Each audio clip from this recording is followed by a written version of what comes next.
Y bueno, pasaron las 24 horas y pudieron remover el tumor y pudieron reconstruirle su cara, y el niño entró en un proceso de recuperación, una operación bien traumática al organismo, y el niño entró en una etapa de recuperación. Recuerdo que el domingo el papá vino a la iglesia y testificó de la maravilla que Dios había hecho, y todos celebramos, lloramos, celebramos, le dimos gracias a Dios por la maravillosa obra que Dios había hecho, los milagros tras milagros que Dios había hecho en la vida de ese niño. El martes me estoy preparando para salir de viaje y recibo una llamada que el niño había fallecido.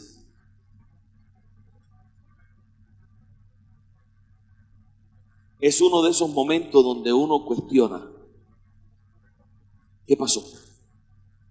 ¿Qué pasó? No entiendo lo que pasó. ¿Cómo Dios permite todos estos milagros? Que lo encuentren en Cuba, que lo traigan a los Estados Unidos, las visas, los médicos, las operaciones, que sobreviva una operación de 24 horas, que la prensa internacional quería entrevistar al padre que es pastor, y él listo para darle gloria a Dios por lo que Dios había hecho. Algo, pero increíble. Y entonces se muere el niño. Recuerdo que me dijo mi esposa: tienes que llamar al papá. Uy, esa es una de esas llamadas que uno no quiere hacer. Yo no la quería hacer. ¿Qué le voy a decir? ¿Cómo, qué palabras le puedo dar yo a ese padre? Recuerdo que antes de llamar al padre, llamé a un pastor amigo mío y le dije: pastor, voy a estar saliendo de viaje esta mañana y yo no voy a poder ir en persona a estar allí con el papá y la mamá y apoyarlos. Necesito que tú vayas. Este pastor también nos ayudó a apoyar a esta familia. Y él me dijo: no te preocupes, que yo voy con mi esposa ahora mismo para el hospital y vamos a estar con ellos allí. Teniendo esa noticia, llamo al papá. Realmente yo lo estaba llamando para tratar de darle una palabra de ánimo, una palabra de apoyo, una palabra de cariño, una palabra de que estamos contigo, sentimos tu pérdida. Y termina el padre dándome palabra de ánimo a mí. Me dice el padre: Juan, mi hijo ahora mismo tiene un rostro nuevo, del cual más nunca se avergonzará. Se acabaron las visitas a los médicos, se acabaron las inyecciones, se acabaron todas esas pruebas en la vida de él. Él ahora está en la presencia de su Señor. Wow. Pero esos momentos, me dice el padre, yo no sé lo que Dios está haciendo. Me dijo: tengo el corazón quebrantado, y yo lo entiendo como padre, pero yo sé que Dios está haciendo algo. Quizás los cirujanos, a quienes le testificamos a todos, quizás las enfermeras, quizás un médico en ese grupo, se rendirá a Cristo por ver el testimonio nuestro en esta tragedia. Les digo esto en esta noche para decirle que hay momentos en nuestra vida en la que no tenemos ni remota idea lo que Dios está haciendo. A todos nos ha pasado. Tenemos momentos en nuestra vida en que no tenemos ni remota idea de lo que Dios está haciendo. Y clamamos a Dios muchas veces, oramos a Dios en medio de estos problemas difíciles, y tal pareciera que Dios no está ahí. No recibimos la respuesta que estamos esperando de Dios. No llega el oportuno socorro. Y en esos momentos nos toca cuestionar. En esos momentos nos toca demostrar si creemos o no creemos. Si nuestra fe es verdadera o nuestra fe es de labios. Y la idea que quiero que se lleven en esta noche es que aunque no sepamos lo que Dios está haciendo, podemos descansar en que Él sí sabe lo que Él está haciendo. Grábese eso en su mente. Aunque nosotros no sepamos lo que Dios está haciendo, podemos estar tranquilos y descansar que Él sí sabe lo que Él está haciendo. Y si lo creemos, tenemos que demostrarlo en esos momentos. Y si lo creemos, tenemos que demostrarlo en esos momentos. Este tema de que los teólogos llaman el ocultamiento de Dios, esos momentos en los que parece que Dios no está ahí, que Dios no está escuchando, que Dios no responde, no es algo nuevo, es algo bíblico. Muchos de los salmistas expresaron estos sentimientos y con palabras fuertes, no porque dudaban la existencia de Dios. No. Es porque no entendían por qué Dios aparentemente no se aparecía en algunos momentos muy críticos donde lo necesitaba. Por ejemplo, no vamos a predicar de este pasaje, pero podemos ver, por ejemplo, en el Salmo 44. En el Salmo 44, el salmista está expresando esta misma frustración. Y en el versículo 23, Salmo 44, 23, mira lo que dice el salmista. Despierta, Señor. ¿Por qué duermes? Levántate. No nos rechaces para siempre. ¿Por qué escondes tu rostro? Dice el verso 24. Y te olvidas de nuestro sufrimiento y opresión. Estamos abatidos hasta el polvo. Nuestro cuerpo se arrastra por el suelo. Levántate, ven, ayúdanos por tu gran amor, rescátanos. Escuchamos en la voz de estos salmistas la angustia de estar en un momento crítico que necesitamos a Dios y como que Dios no está respondiendo. Es claro, cuando vemos el contexto de este salmo, nos damos cuenta qué es lo que está pasando. Este salmo fue escrito cuando el pueblo judío estaba en el cautiverio babilónico y estaban siendo oprimidos por los babilones. Y estaban siendo castigados por su rebeldía. Y claro, se sentían solos. Pero Dios les había avisado. Dios mandó profeta tras profeta tras profeta diciéndole: arrepiéntanse, dejan de hacer las cosas que están haciendo. Si no se arrepienten, los voy a entregar en cautiverio. Y ellos no se arrepintieron. Y en este momento estaban sufriendo las consecuencias de su propia rebeldía contra Dios. Muchos de nuestros momentos más negros ocurren cuando nos toca sufrir las consecuencias de las cosas que hemos hecho en rebeldía contra Dios, en desobediencia contra Dios. Porque Dios te ama lo suficiente para no quitarte las consecuencias. Dios te ama demasiado para no quitarte, para quitarte las consecuencias, te las deja.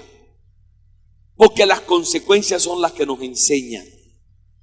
Usted le tiene que decir a un niño 1000 veces que no toque la estufa caliente hasta el día que la tocó. Después que el niño tocó la estufa caliente una vez, no se lo tienes que decir más. Mas nunca la toca. ¿Por qué? Porque lo quemó y le dolió y aprendió que eso no se toca. Usted puede cruzar la calle de aquí, que es peligrosa, medio entretenido sin mirar, y un carro te puede atropellar. Dios te perdona la necedad. Dios te perdona la necedad. Dios te ha dado 2 ojos, te ha dado dos oídos, te ha dado un cerebro para que tú puedas mirar, evaluar antes de cruzar la calle, y tú escogiste usar ninguno de esos y te tocó un carro, te pegó. ¿Te perdona Dios? Claro que te perdona, pero no te va a quitar las consecuencias. Vas a ir al hospital y te van a tener que dar terapia y vas a sentir dolor y vas a estar incómodo, pero te prometo que más nunca tú cruzas la calle sin mirar. Entonces, aquí tenemos un salmo quejándose de que Dios no está escuchando, pero claro, la queja no tiene justificación. Dios sí sabe que están ahí, Dios se está guardando de ellos y Dios los saca de ahí porque sabemos toda la historia, pero los dejó ahí un tiempo para que aprendieran. Otro salmo que ilustra esto es el Salmo 10. En el Salmo 10 y en el primer versículo, el salmista se expresa de una manera muy similar. ¿Por qué, Señor, te mantienes distante? ¿Por qué te escondes en momentos de angustia? Ven el sentir, Señor, te necesito, y cuando más te necesito, tú no estás ahí. ¿Dónde estás, Señor, cuando te necesito? Pero como ya les dije, esta queja no es una queja de que Dios no exista. Esto no es un ateo quejándose. Esto es una expresión de una emoción real por la que nosotros pasamos. Nuestra mente piensa estas cosas muchas veces. Sin embargo, en ese mismo salmo, el mismo salmista rectifica en el verso 14. Y en el verso 14 de ese mismo salmo, mira lo que él dice. Pero tú, hablándole a Dios, tú ves la opresión y la violencia, las tomas en cuenta y te harás cargo de ellas. O sea, Señor, me parece que no estás escuchando, pero yo sé que tú estás ahí. Y ¿sabe lo que yo creo que a veces se nos escapa? Que es fundamental en este tema. Es que el problema es un problema de comunicación. Un problema de comunicación entre nosotros y Dios. Y Dios nos avisó que este problema iba a estar ahí. Porque en Isaías 55, ¿qué es lo que nos dice Dios? Mis pensamientos no son tus pensamientos, y mis caminos no son tus caminos. Hay una grande separación entre la manera en que tú piensas, le dice Dios a la gente, y la manera que yo pienso. Hay una tremenda separación entre la manera que tú y yo hacemos las cosas y la manera en que Dios la hace. Entonces, cuando nos parece que Dios no está ahí o parece que Dios no responde, es porque estamos pensando como seres humanos y pensando que las cosas que Dios hace las debe de hacer como las hacemos nosotros. Es que no entendemos lo que Dios está haciendo. Ese es el grave, grave problema. Y mire, no trate de entender a Dios. Conformémonos con lo que Dios ha revelado de sí mismo en su palabra, pero no trate de entender los pensamientos de Dios, porque no lo vamos a entender. Imagínense que ahora tomemos un niño de 3 o 4 años, lo sentemos ahí en la primera fila y le tratemos de enseñar cálculos infinitesimales. Vamos a fracasar miserablemente, porque la mente de ese niño no tiene las habilidades necesarias para pensar en conceptos abstractos y poder entender matemáticas elevadas de ese nivel. No digas tú un niño, yo como adulto tampoco lo sé hacer. Así que imagínense. Ahora, así yo tratando de enseñarle a ese niño, multiplica eso por 1,000 millones de veces y es la diferencia que hay entre lo que Dios está pensando y lo que nosotros estamos pensando. Estamos en dos esferas diferentes de pensamiento, completamente. Ahora, hay una historia en las Escrituras, verídica, muy buena, muy conocida, que usted seguro que la ha leído muchas veces, que vamos a enfocar en esta noche para yo mostrarle. Quiero que veamos con mucha claridad este tema para poder saber responder a la pregunta: Dios, ¿dónde estás cuando te necesito? para que ese tema quede resuelto en nuestros corazones. Y es en Juan capítulo 11. Ahí sí les voy a pedir que todos abran sus Biblias. En Juan capítulo 11. Y vamos a ver el episodio de la muerte y la resurrección de Lázaro. Acuérdense la idea que quiero que se lleven. Aunque no entendamos lo que Dios está haciendo, podemos descansar en que Dios sí sabe lo que Él está haciendo. Les voy a pedir que tengan sus Biblias abiertas durante el mensaje, porque vamos a saltar versículos y vamos a regresar a otros versículos y vamos a formar un arroz con mango ahí brincando de un versículo a otro, pero vamos a mantener ese capítulo abierto porque queremos mirarlo desde un enfoque diferente. Versículo 1. Estaba entonces enfermo uno llamado Lázaro de Betania, la aldea de María y de Marta su hermana. Versículo 3. Enviaron pues las hermanas para decir a Jesús: Señor, he aquí el que amas está enfermo. Verso 4. Oyéndolo Jesús dijo: esta enfermedad, escucha las palabras de Jesús, esta enfermedad no es para muerte, sino para la gloria de Dios, para que el Hijo de Dios sea glorificado por ella. Versículo 6. Cuando oyó Jesús, o cuando oyó pues que estaba enfermo, se quedó 2 días más en el lugar donde estaba. Vamos a parar ahí porque ese es el trasfondo. Y quiero que entiendan que hay 2 escenarios donde se desarrolla esta historia al comienzo. En un escenario está Marta y María frente a una cama donde está acostado Lázaro y Lázaro se está muriendo. Entiende que cuando mandaron a buscar a Jesús no es porque Lázaro tenía la gripe o un catarrito. No, Lázaro se estaba muriendo. Marta y María están ahí consolando a su hermano, orando por él, ayudándolo, dándole, no sé si le estaban dando una sopita o té o algo, ayudándolo porque estaba grave. Tan grave que buscan un mensajero y mandan el mensajero a buscar a Jesús y le dicen a Lázaro: Lázaro, tranquilo, vamos a traer a Jesús para que ore por ti, tú vas a ver que vas a estar bien. El mensajero sale y llega a la segunda escena donde se desarrolla esta historia. Y es el lugar que no sabemos dónde es, donde estaba Jesús con sus discípulos, que era a cierta distancia de Betania. Llega el mensajero y le dice: Señor, traigo un mensaje de Marta y María. Lázaro se está muriendo y necesitas ir a Betania para que ores por él.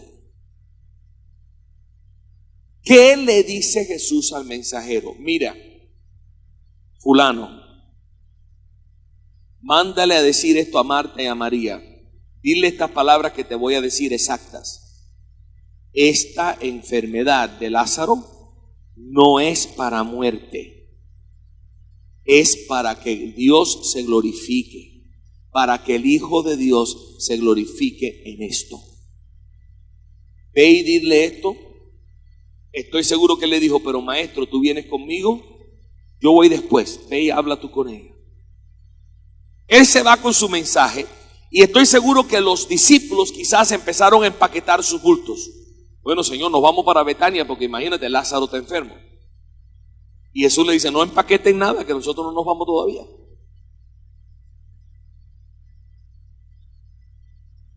A la siguiente mañana estoy seguro que los discípulos por la mañana empezaron a empaquetar sus cosas.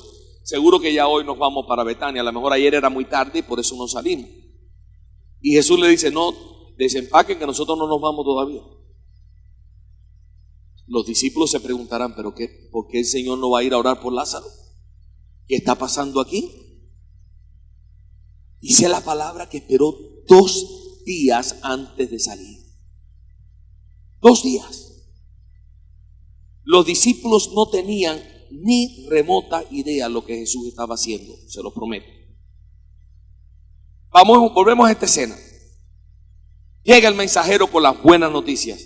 Marta y María, tengo buenas noticias. Lázaro, el Señor dice que no te vas a morir. Dice, no, pero dime exactamente lo que dijo. Señor dice que esta enfermedad no es para muerte, sino para que Dios se glorifique. Si usted y yo estamos ahí, ¿qué entendemos nosotros de esa respuesta? El Lázaro no se va a morir, que Dios lo va a sanar. Y Dios se va a glorificar sanándolo de una manera, wow, como Dios sabe hacerlo. Lázaro se habrá llenado un poco de alegría o de ánimo, pero el problema es que al siguiente día Lázaro estaba peor, no estaba mejor. Se estaba empeorando más y poniéndose más grave. En ese momento, Marta y María se preguntarían, pero ¿y Jesús por qué no llega? ¿Dónde está? Mirarían por la ventana, no acaba de venir este hombre. ¿Por qué se demora tanto si no estaba tan lejos? El mensajero fue y vino y no estaba tan lejos.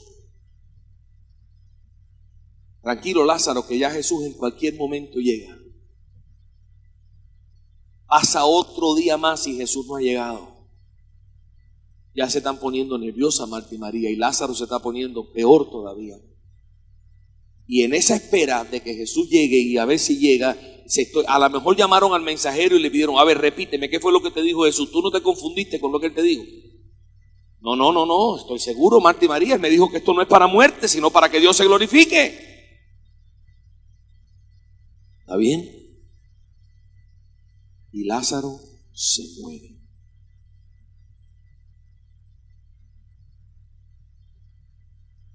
¿Qué pensarías tú en ese momento? Uy, parece que Jesús se equivocó. Jesús falló. Jesús dijo que Lázaro no se iba a morir y se murió. ¿Será que es el Mesías? ¿Será que hemos creído en alguien que no es? Créeme que eso provocó una crisis de fe en la vida de esas mujeres. Una crisis de fe en la vida de esas mujeres. Mientras tanto, esto se pone muy interesante, porque Jesús está allá con sus discípulos, y en el momento que Lázaro muere, Jesús lo sabe. Él lo sabe. Y le dice a los discípulos, le trata de comunicar a los discípulos que Lázaro ha muerto. Versículo 11, mira lo que dice el versículo 11. Dicho esto, les dijo después, nuestro amigo Lázaro duerme, mas voy para despertarle. Dijeron entonces los discípulos, versículo 12, Señor, si duerme, sanará. Piensa un momento aquí lo que está pasando. Jesús les trata de decir que Lázaro se ha muerto, usando una expresión, Lázaro duerme. ¿Y qué entienden los discípulos? Ay, qué bueno, Lázaro está durmiendo. Si duerme se va a sanar, porque el dormir es muy bueno para la salud. Qué bueno, parece que Lázaro no estaba durmiendo mucho y ahora sí está durmiendo. Ay, qué buena noticia. Eso es que se está mejorando. Ve, no tienen ni remo. ¿Hay un problema de comunicación o no hay un problema de comunicación? Jesús les está hablando y ellos no entienden. Entonces Jesús les habla más claro, versículo 13. Pero Jesús decía esto de la muerte de Lázaro, y ellos pensaron que hablaba de un sueño. Entonces, versículo 14, Jesús le dijo claramente, Lázaro ha muerto. Versículo 15, y me alegro por vosotros de no haber estado allí, para que creáis.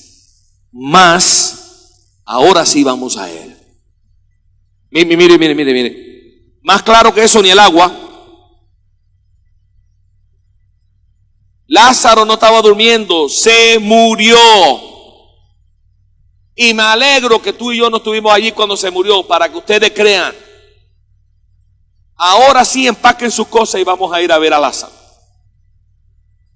Mira dónde estaba la mente de los discípulos. Y usted cree, mira, la Biblia tiene cosas que son un poco, que contienen humorísticas.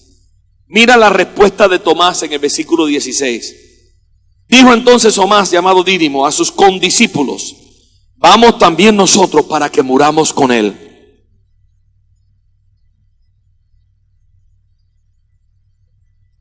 Tomás, ¿de dónde tú sacaste eso? ¿En qué momento te dijo Jesús que tú ibas a morir con Lázaro? ¿De qué tú estás hablando? Ellos no tenían remota idea de lo que Jesús estaba haciendo, ni lo entendían lo que estaba diciendo. Muchas veces nosotros somos así también. Dios nos habla con mucha claridad y nosotros estamos en la luna de Valencia, perdidos en el llano. A veces Dios nos tiene que decir: ven, aterriza porque estás por ahí en algún lado, yo no sé dónde estás, pero ven, te necesito aquí para que me escuches. Y dicen: bueno, ahora sí vamos para allá. ¿Ya para qué? ¿Ya para qué? ¿Se imagina ustedes la reacción de Marta y María cuando Jesús al fin llegó? Pero mire, Él no fue directo. Él tomó la ruta turística. Porque Él esperó 2 días para salir. Y cuando llegó allí, ya Lázaro llevaba 4 días enterrado. Si hacemos la matemática, por lo menos 6 días se demoró Jesús en llegar. 2 esperando y 4 viajando. Posiblemente más, porque para ser así tuviesen que haber enterrado a Lázaro el mismo día que se murió. Y en las culturas judías no era eso, demoraba unos días. Así que posiblemente de 6 a 10 días demoró Jesús en llegar a donde estaba Lázaro.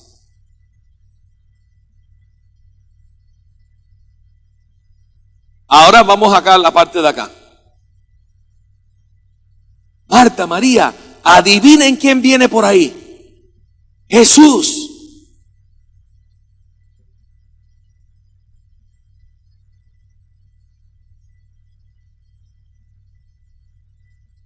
¿Quieres saber lo que estaban pensando ella?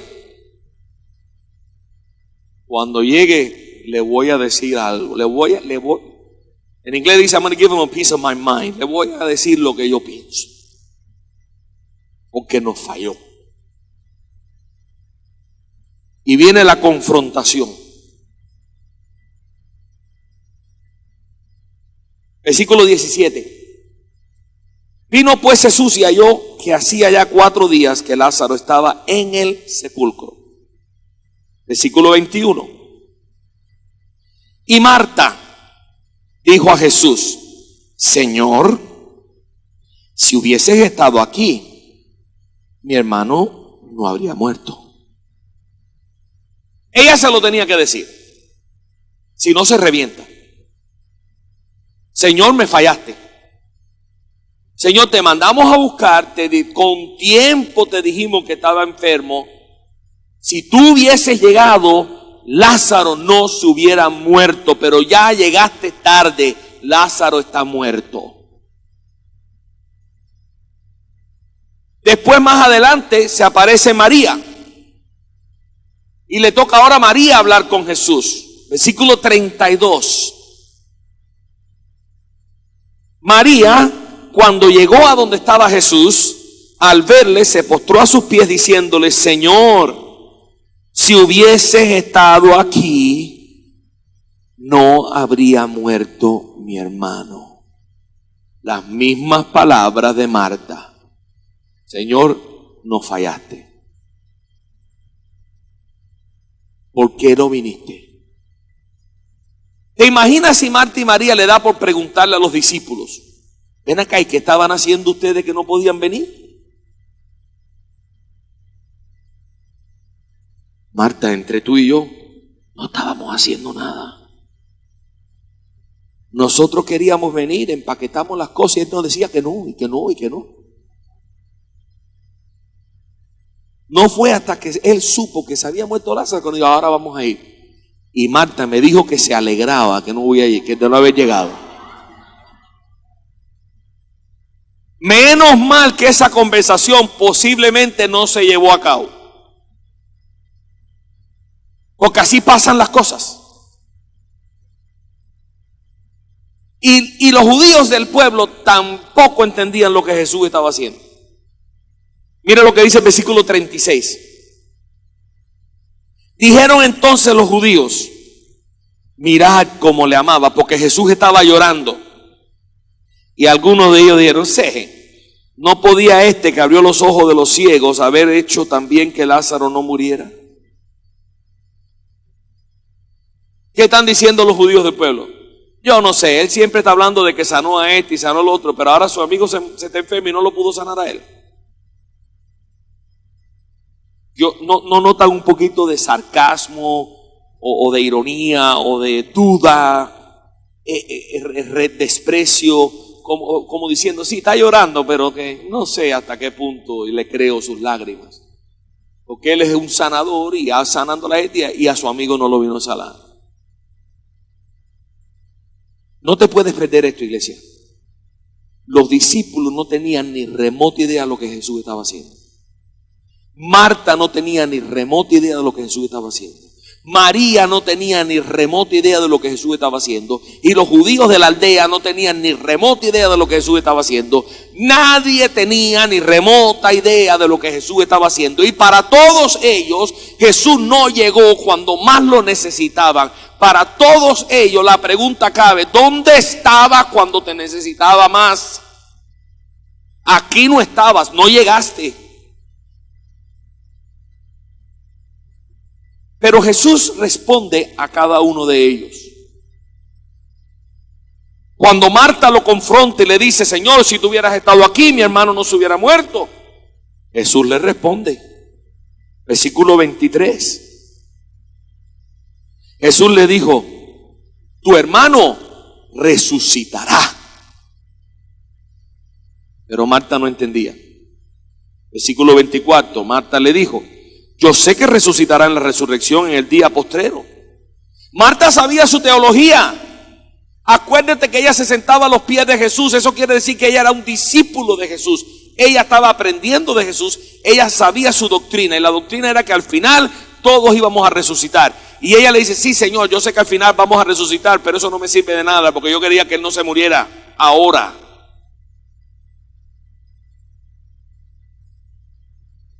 Y Jesús le dice, versículo 25, Marta, yo soy la resurrección y la vida. Mira la clave: el que cree en mí, aunque esté muerto, vivirá.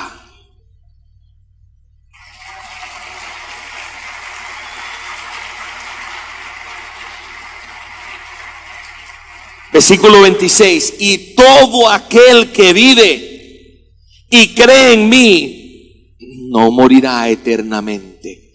Y termina con una pregunta: ¿crees esto? Te voy a demostrar que Marta no lo creía. Quizás de labio lo creía, pero cuando llegó la hora de la prueba, de verdad, demostró que su fe no era genuina. Ella no creía de corazón. Y en parte por eso que Jesús permite esto, para enseñarle a ella a confiar, a creer, para que de aquí en adelante ella no tuviera otra crisis de fe como esta, sino que ella supiera que ella podía depender de que Dios siempre sabe lo que Él está haciendo y siempre actúa de una forma u otra. Cuando María viene y confronta a Jesús, Jesús le responde a María, pero María no vino sola. María vino con Marta y con la multitud que saltaba en su casa reunida con ellos. Y cuando la gente vio a la multitud moviéndose, la gente empezaron a salir a ver qué es lo que estaba pasando. Y se formó un grupo grandísimo. ¿Y dónde van a parar? Frente a la tumba de Lázaro. Dice el versículo 39. Dijo Jesús: quitar la piedra. ¿Y quién se opuso? Marta. Marta, Jesús le dijo: lo voy a resucitar, ¿crees esto? Y ahora Marta, Jesús le dice: quiten la piedra. Y Marta dice: no, no la quiten. La hermana del que había muerto le dijo: Señor, hiede ya, porque es de 4 días. Hiede ya, porque es de 4 días. Ella no creía, ni por su mente había pasado la idea de que Jesús lo iba a resucitar, a pesar de que Jesús le dijo que lo iba a resucitar. ¿Qué está pensando ella? Ay, Señor, no destapes eso, que tú sabes la peste que hay ahí adentro. Si ella piensa que van a resucitar a Lázaro, Jesús no le tiene que pedir que quiten la piedra, la quita ella misma. Pero ella no, ella se opone. Y Jesús le repite: no te he dicho que si crees verás la gloria de Dios. ¿Aló? ¿Estás ahí o no, Marta? ¿Estás ahí o no, María? No les he dicho que si creen van a ver la gloria de Dios. Parece que ustedes no creen. Parece que ustedes no creen. Entonces quitaron la piedra, dice el versículo 41, de donde había sido puesta el muerto. Y Jesús, alzando los ojos a lo alto, dijo: Padre, gracias te doy por haberme oído. Yo sabía que siempre me oyes, pero lo dije por causa de la multitud que está alrededor, para que crean que tú me has enviado. Esa es una oración media extraña. Jesús le está hablando al Padre en voz alta para que la gente escuche la oración, y está narrando la oración para que la gente entienda lo que está pasando. Gracias por escucharme, Señor, aunque yo sé que tú siempre me escuchas, pero lo dije para que ellos lo escucharan también.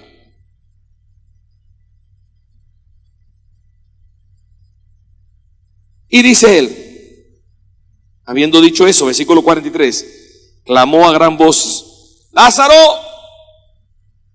ven fuera. Ahora para un momentico ahí. Lázaro el pobre estaba envuelto de pies a cabeza en vendas. Pies, mano, cabeza, todo. Arriba de eso le habían echado especies de todas clases y estaba acostado plano en una piedra. ¿Cuánto tiempo le tomó a Lázaro levantarse para salir de esa cueva? No fue fácil.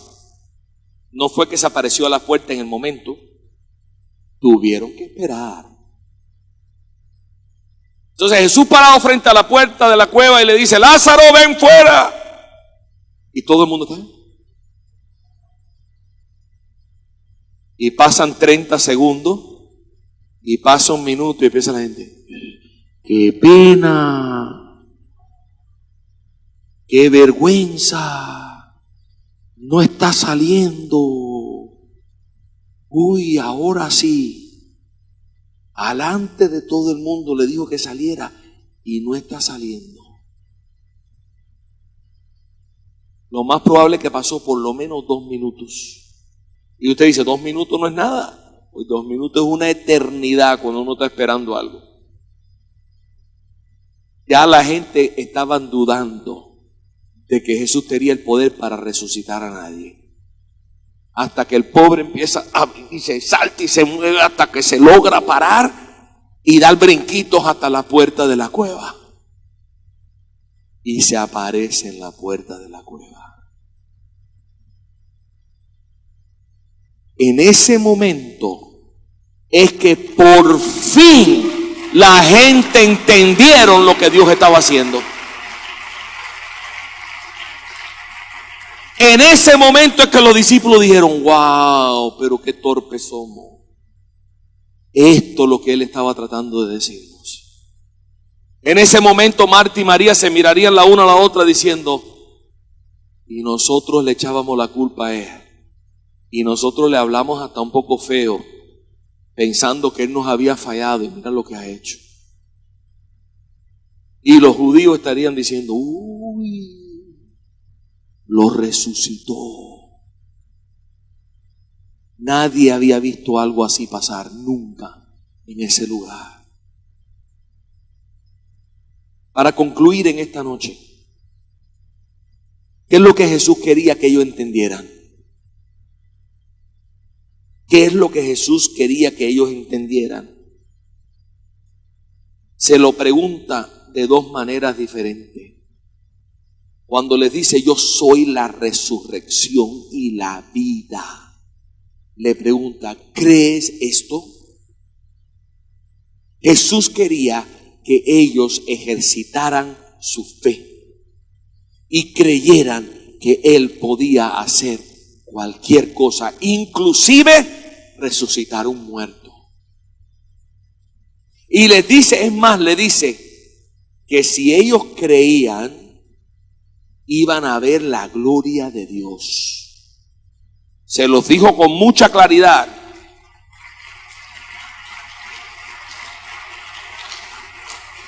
Y después se lo tuvo que recordar. Ven acá, pero no les dije a ustedes que si creyeran iban a ver la gloria de Dios.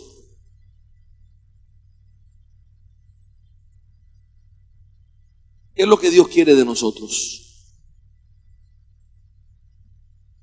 Que creamos.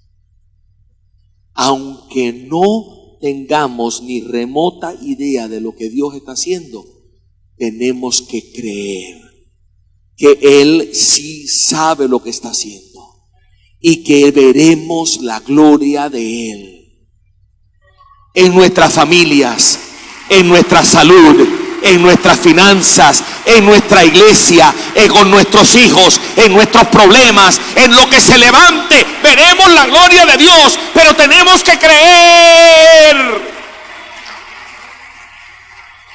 Tenemos que creer. Y el creer no es algo que te nace de adentro. El creer es algo que tú decides con tu mente creer. Para el que no quiere creer, no importa la evidencia que tú le des, no va a creer, porque ha decidido en su mente no creer. De ahí salieron, después de ver a Lázaro resucitado, salió un grupo de judíos y fue para allá, para Jerusalén, y le dijeron: oye, acaben de matar a ese hombre que dice que es el Mesías. Ni viendo a Lázaro resucitado creyeron. Tú no necesitas más evidencia para saber que Dios existe. Tú no necesitas más evidencia para creer que Él puede sanarte, que Él puede levantarte, que Él puede restaurarte, que Él puede hacer lo imposible. Tú no necesitas más evidencia. Lo que necesitas es decidir en tu mente y en tu corazón que le vas a creer.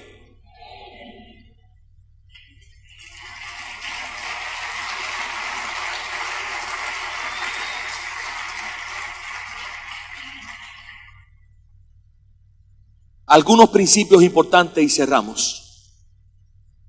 Típicamente, mi amado hermano, nosotros no tenemos ni remota idea de lo que Dios está haciendo, pero tenemos que confiar en Él. Algunas personas escogen no creer a pesar de toda la evidencia, pero si realmente creemos, veremos la gloria de Dios. Si realmente creemos, no nos vamos a desesperar en los tiempos de adversidad. Cuando la prueba llegue, no nos vamos a desesperar. Y si realmente creemos, debemos demostrarlo en nuestro comportamiento. Debemos de demostrarlo en nuestro comportamiento. Aunque no entendamos lo que Dios está haciendo, Dios nos llama a creer que Él sabe lo que Él está haciendo. Cierra tus ojos ahí donde estás en esta noche.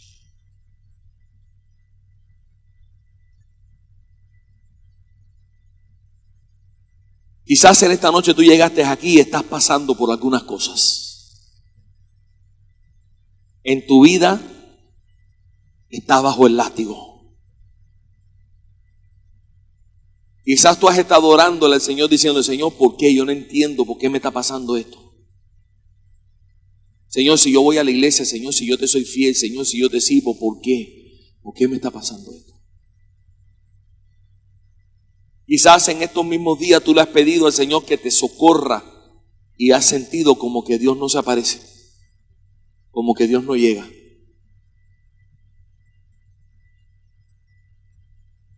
Dios me ha mandado a mí a decirte en esta noche que Él sabe muy bien lo que Él está haciendo. Y no te lo va a explicar, porque si te lo explica no lo vas a entender. Él te dice en esta noche lo mismo que le dijo a María y a Marta: lo único que tú tienes que hacer es creer. Si tú crees, verás la gloria de Dios. Y si no crees, no verás la gloria de Dios. Quiero orar en esta noche por ti para que Dios te dé fe, para que tú tengas el valor para decidir que tú vas a creer. Padre, te doy gracias por este pueblo en esta noche, Señor. Señor, tú sabes el dolor y las lágrimas de cada uno de mis hermanos en esta noche.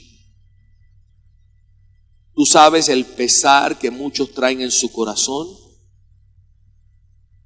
Tú sabes la desesperación en la que algunos hermanos en esta noche se sienten. Pero Padre, yo te pido que los oídos hayan sido abiertos y que hayan podido escuchar y oír lo que el Espíritu ha dicho a la iglesia. Y que en esta noche salgan de este lugar dispuestos a creer, a confiar, a esperar en ti, sabiendo que a la larga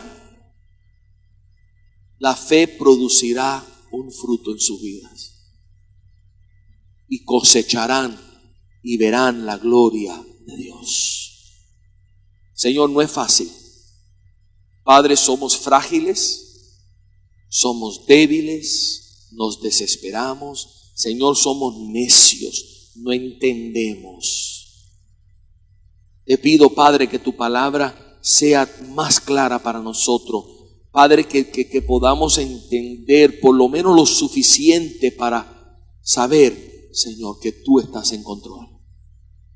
Que ni una hoja de un árbol se cae, Señor, si tú no lo permites. Y que tú nos amas. Y que todo obra para bien para nosotros, porque nosotros te amamos y somos llamados, Señor, para servirte a ti. Te pido, Señor, que la fe nuestra en este lugar aumente.